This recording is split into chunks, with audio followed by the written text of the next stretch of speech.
अच्छा कल्पना कीजिए, एक तराजू में, एक पलड़े में आपकी सालों की सेवा हो, अनगिनत सत्संग हो और रातों की नींद त्याग कर बहाए गए आंसू रखे हैं, और दूसरे पलड़े में कुछ नहीं, बिल्कुल खाली, कोई सत्संग नहीं, कोई सेवा नहीं। अगर मैं आपसे पूछूं कि उस कुल मालिक परमात्मा, उस सतगुरु की रहमत का पलड़ा किस तरफ झुकेगा, तो आप कहेंगे जाहिर सी बात है, जिसे सालों तपस्या की है, पर्ची उसी को मिलेगी, नामदान उसी को ही मिलेगा। लेकिन क्या हो अगर मैं आपसे कहूं कि आप गलत हैं? क्या हो अगर मैं आपको बताऊं कि एक औरत जो सालों से डेरे की सेवा कर रही थी, जो हर सत्संग में आगे रहती थी, कोई सत्संग नहीं छोड़ती थी, उसे एक बार नहीं, 2 बार नहीं, यकीन मानिए पूरे 10 बार नामदान की लाइन से खाली हाथ रोते हुए वापस लौटा दिया गया।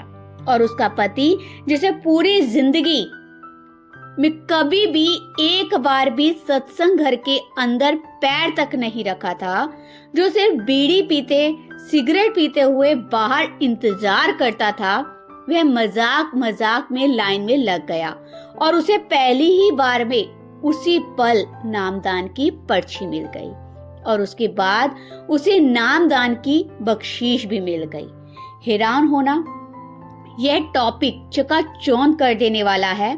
आपके मन में भी सवाल उठ रहा होगा कि आखिर उस दयाल पुरुष, उस सच्चे पातशाह के दरबार में ये कैसा इंसाफ है? क्या वहां कभी कोई गलती हो सकती है? जी नहीं, वहां कोई भूल नहीं होती। आज की ये साखी सोच बदल कर रख देगी, जीवन को बदल के रख देगी।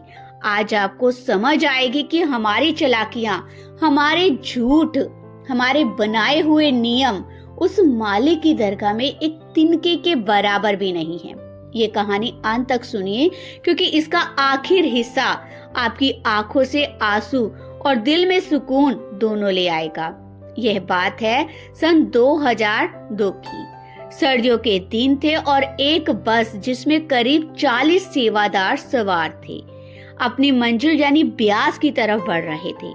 बस का माहौल बड़ा ही रूहानी था, लेकिन साथ ही एक अजीब सी घबराहट भी थी। इस जत्थे में 5 ऐसे खुशकिस्मत लोग भी थे जो इस बार नामदान लेने जा रहे थे। जब कोई पहली बार नाम दान लेने के लिए जाता है तो उसके दिल की धड़कनें वैसे ही तेज हो जाती हैं। ऐसे में बस के जो पुराने सेवादार थे वो अपने अपने तजुर्बे उन 5 के साथ बांट रहे थे। कोई कह रहा था कि देखना भाई, जब वहाँ सवाल पूछे जाए तो घबराना मत। कोई दूसरा सलाह दे रहा था, अगर वह पूछे कि मांस मछली तो नहीं खाते तो तुरंत ना बोल देना। लेकिन हद तो तब हो गई जब कुछ लोग यहाँ तक समझाने लगे कि देखो, नामदान की पर्ची मिलना बहुत मुश्किल होता है। अगर वह पूछे कि तुमने बाबा जी के कितने सत्संग सुने हैं, तो भले ही तुम 2-4 सुने हो, लेकिन वहां झूठ बोल देना, कह देना हमने जी 20 से ज्यादा सत्संग सुने हैं। थोड़ा बढ़ा चढ़ा कर बोलोगे तभी नामदान की पर्ची मिलेगी। मतलब बस के अंदर जितनी मुंह उतनी बातें चल रही थी। हर कोई उस कुल मालिक को इम्प्रेस करने के लिए अपनी अपनी इंसानी चालाकियां सिखा रहा था। जैसे किसी कंपनी का इंटरव्यू पास करना हो, हद हो गई। हम इंसान भी कितने नादान है ना। हमें लगता है कि जो पूरी सृष्टि को चला रहा है, जो हमारे जन्मों जन्मों का हिसाब जानता है, हम उसे अपने छोटे मोटे झूठ से बेवकूफ बना लेते हैं। ये बात कहाँ तक जाहिर है, उसी बस में ना बीच की एक सीट पर एक पति पत्नी बैठे थे। वो दोनों बहुत ध्यान से बस में चल रही इन बातों को सुन रहे थे और हंस रहे थे, लेकिन वो कुछ बोल नहीं रहे थे। बस एक दूसरे की तरफ देखते हुए मुस्कुरा देते। उनकी वह मुस्कान ऐसी थी जैसे कोई बड़ा इंसान किसी छोटे बच्चे या छोटे की नदानी पर मुस्कुराता हो। जब यह सिलसिला न काफी देर तक चला तो जत्थे के दूसरे सेवादारों की नजर उन दोनों पर पड़ गई। उन्हें लगा कि शायद ये हमारा मजाक उड़ा रहे हैं। लगता ही है बंदे को। एक सेवादार ने आखिरकार पूछ ही लिया, भाई जी, आप दोनों हम पर हंस क्यों रहे हैं? क्या हमने कोई गलत बात कह दी? पति ने बहुत ही शांत और ठहरी हुई आवाज में जवाब दिया, भाई साहब, आपको गलतफहमी हुई है। हम आप पर नहीं हंस रहे, हम तो उन बातों पर हंस रहे हैं जो आप इन 500 लोगों को सिखा रहे हैं। सेवादार थोड़ा सा हैरान हुआ, क्यों, हमने ऐसी क्या बात कह दी? हम तो उन्हें पर्ची हासिल करने का तरीका बता रहे थे। कभी कभी थोड़ा बहुत झूठ भी बोलना पड़ता है मालिक के दरबार तक पहुंचने के लिए। पति ने गहरी सांस ली, अपनी पत्नी की तरफ देखा और फिर सेवादारों से कहा, भाइयों और बहनों, आपकी ये चालाकियां, ये बनावटी बातें, ये छोटे मोटे झूठ, ये सब अगर आप दुनिया के किसी इंसान के सामने बोलो तो शायद काम कर जाए, लेकिन आप किसके सामने चालाकी करने की कोशिश कर रहे हो? आप किसके सामने चालाकी करने की सोच रहे हो? उस सतगुरु, उस परमात्मा के सामने जो हमारे बिना बोले हमारे रग रग का हाल जानता है, जो हमारे दिल के उस कोने को भी पढ़ लेता है जिसे हम खुद से भी छुपाते हैं। सुनो, मैं आपको एक बिल्कुल सच्ची बात बताता हूँ। मेरी खुद की कहानी है, ध्यान से सुनना, फिर आप तय करना कि वहां झूठ चलता है या सच्चाई। अब बस में सन्नाटा छा गया। सब उस पति पत्नी की तरफ देखने लगे। पति ने बताना शुरू किया, मेरी ये पत्नी जो आज मेरे साथ बैठी है, ये सालों से हर हफ्ते सत्संग जाती थी। सुबह सुबह उठकर सेवा के लिए भागती थी। इसके अंदर मालिक से जुड़ने की एक भयानक तड़प थी। लेकिन अगर मेरी बात करे तो मेरा इन सब चीजों से कोई लेना देना नहीं था। मेरा कोई झुकाव नहीं था रूहानियत की तरफ। मैं अपनी पत्नी को सत्संग घर के बाहर छोड़ता था और जब तक सत्संग चलता मैं बाहर खड़ा रहता या घर लौट आता। मुझे कोई मतलब नहीं था कि अंदर कौन सी रूहानी बातें हो रही है। एक दिन मेरी पत्नी ने कहा कि अब उसका दिल दुनिया से उचाट हो गया है, अब नामदान लेना चाहती है। उसने मुझे बताया कि इतनी तारीख को नामदान की पर्चियां मिलेगी, इसलिए मुझे भी उसके साथ ब्यास चलना होगा। मैं उसे मना नहीं कर सका। हम दोनों ब्यास पहुंच गए। जब हम वहां पहुंचे तो मेरी पत्नी ने मुझे एक अजीब सी बात कही। उसने कहा, जब आप यहाँ तक आ ही गए हो तो मेरे कहने से एक बार आप भी पर्ची वाली लाइन में लग जाओ। क्या पता मालिक की क्या मौज हो। मुझे तो नामदान का क्या होता है इसका भी पूरा मतलब नहीं पता था, लेकिन अपनी पत्नी का दिल रखने के लिए मैंने कह दिया, ठीक है, तू बीबियों वाली लाइन में लग जा, मैं भाइयों वाली लाइन में लग जाता हूँ। नामदान की लाइन, आप सब जानते हैं कि उस लाइन में खड़े होना कैसा होता है। दिल जोरों से धड़कता है। हर कदम आगे बढ़ने पर एक अजीब सी बेचैनी होती है कि पता नहीं अंदर से बुलावा आएगा या वापस भेज दिया जाएगा। करीब 2 घंटे बीत गए। दोनों लाइनों का फैसला हो चुका था। जब मैं बाहर आया और मेरी पत्नी से नजरें मिली तो मैंने देखा कि उसका चेहरा पूरी तरह उतरा हुआ था। उसकी आंखें डबडबाई हुई थी। वह सालों की सेवा करने वाली, हर नियम को मानने वाली एक सच्ची सेवादार मायूस खड़ी थी। मैं समझ गया कि उसे नामदान की पर्ची अभी नहीं दी गई। मैं बारी कदमों से उसके पास पहुंचा। उसने उदास होकर मेरी तरफ देखा, लेकिन जैसे ही उसकी नजर मेरे हाथों पर पड़ी तो वो पत्थर की तरह सुन्न हो गई। उसकी आंखें फटी की फटी रह गई, क्योंकि मेरे हाथ में नामदान की पर्ची थी। आप सोच कर देखिए उस औरत की हालत, जो आदमी सत्संग घर के दरवाजे के अंदर नहीं झांकता था, उसे पहली बार में बिना किसी तैयारी के पर्ची मिल गई थी, और जो अपना सब कुछ न्योछावर कर रही थी उसे खाली हाथ लौटा दिया गया था। वह रोने लगी। उसे समझ नहीं आ रहा था कि उसकी भक्ति में आखिर कौन सी कमी रह गई थी। पति ने बस में बैठे लोगों को आगे बताया।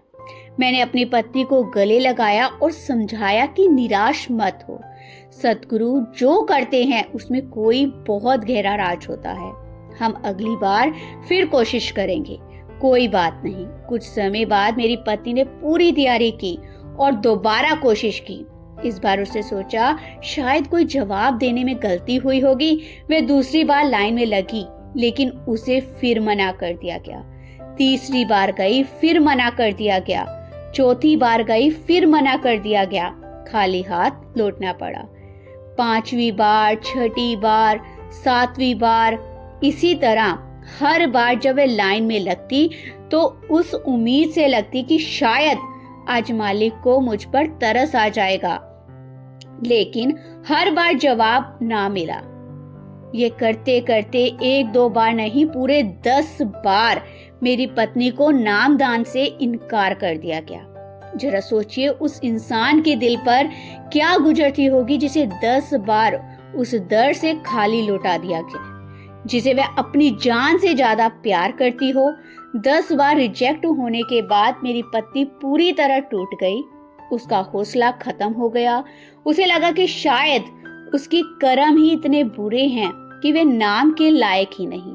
उसने हार मान ली। उसने उम्मीद छोड़ दी। यहाँ तक कि उसकी निराशा इतनी बढ़ गई कि उसने कुछ समय के लिए सत्संग पर जाना भी बंद कर दिया। वो चुप रहने लगी। उसका यह अहंकार कि मैं इतने सालों से सेवा कर रही हूँ, वह पूरी तरह से चकनाचूर हो चुका था। वह अंदर से बिल्कुल खाली हो चुकी थी। लेकिन कहते हैं ना, रूहानियत का नियम यही है, जब तक हमारे अंदर मैं जिंदा है तब तक वो नहीं आ सकता। जब तक हमें भक्ति का, अपनी सेवा का जरा सा भी अहंकार है, तब तक सतगुरु का वो अनमोल नाम उस बर्तन में नहीं टिक सकता। मालिक हमें रिजेक्ट नहीं करता, वे उस बर्तन को मांजकर साफ कर रहा होता है, ताकि जब वह नाम की दात दे तो वह मैली ना हो जाए। इस घटना को करीब 4 से 5 महीने बीत चुके थे। मेरी पत्नी ने सत्संग में जाना छोड़ दिया था, लेकिन एक दिन सुबह सुबह अचानक वह मेरे पास आई। उसके चेहरे पर एक अजीब सा नूर था, एक ठहराव था। उसने मुझसे कहा, मुझे बुलावा आ गया है, इस बार मुझे पर्ची मिल जाएगी। मैंने हैरान होकर पूछा, तुझे किसने बुलावा भेजा है? तू तो सत्संग भी नहीं जा रही आजकल। तब उसने कहा, वह सुनकर मेरे रोंगटे खड़े हो गए। उसने नम आंखों से मुस्कुराते हुए कहा, रात को खुद बाबा जी मेरे सपने में आए। उन्होंने मुझसे कहा कि पुत्र, अब तेरा समय आ गया है, तेरा बर्तन तैयार है, अब तू यहाँ आकर नामदान की पर्ची लेकर नामदान की बख्शीश ले जा। और प्रेमियों, बिना किसी तैयारी के, बिना किसी रटी रटाई बात के मेरी पत्नी उस दिन ब्यास गई, और जब वह वापस लौटी तो उसके हाथ में नामदान की पर्ची थी और आंखों में सद्गुरु का शुक्राना था।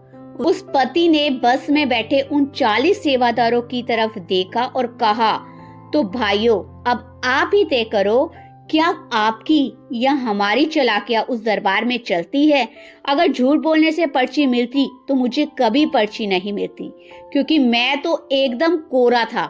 सच तो यह है कि जिसको उसे नाम दान देना है, जिस पर उसने मेहर करनी है, उसे बिना किसी तैयारी के, बिना किसी सत्संग सुने भी दे देना है नाम दान, क्योंकि वह हमारे पिछले जन्मों की कमाई देखता है। और जिसको नहीं देना, उसका अभी समय नहीं आया।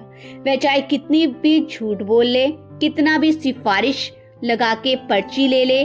मेरी पत्नी आपके सामने इस बात की जीती जागती मिसाल है। ये कहानी सुनकर बस में एकदम सन्नाटा छा गया। जो लोग अभी तक पर्ची पाने की तरकीबें सिखा रहे थे, वे चुपचाप अपनी अपनी सीट पर जाकर बैठ गए। उनकी आंखें झुक गई। उन्हें समझ आ गया था कि मालिक के दर पर दिमाग नहीं, दिल चलता है, चालाकी नहीं, समर्पण चलता है। बाकी का पूरा सफर ब्यास तक का वो किसी संसारिक बातचीत में नहीं, बल्कि चुपचाप आंखों में आंसू लिए और शब्द गायन में बीत गया। तो दोस्तों, कभी कभी हम भी दुनियादारी के रस में उस मालिक से चालाकी कर बैठते हैं, लेकिन याद रखिएगा, वो सब देख रहा है वो सही वक्त का इंतजार करता है। बस अपने अंदर की उस तड़प को मरने मत दीजिएगा, क्योंकि जब उसकी मौज होगी तो वह बिना मांगे ही आपकी झोलियां खुशियों से भर देगा। अब फैसला आपके हाथ में है कि झूठ बोलकर नामदान की पर्ची लेनी है या सच बोलकर नामदान की पर्ची लेनी है। सच बोलोगे तो सच्चाई के मार्ग पर चलोगे, मालिक की प्राप्ति जल्दी होगी। तो मैं आपसे मिलती हूँ एक नई साखी के साथ, एक नए सत्संग के साथ अपनी अगली वीडियो पे। तो आप जिसे यही विनती है कि आप अपने सत्संगी भाई बहनों को इस वीडियो को आगे जरूर शेयर करना। आप हमारे इस चैनल को सब्सक्राइब कर दीजिए और बेल आइकन बटन पर क्लिक कीजिएगा ताकि आपको हमारी सभी वीडियो के नोटिफिकेशन मिलते रहें। राधा स्वामी जी।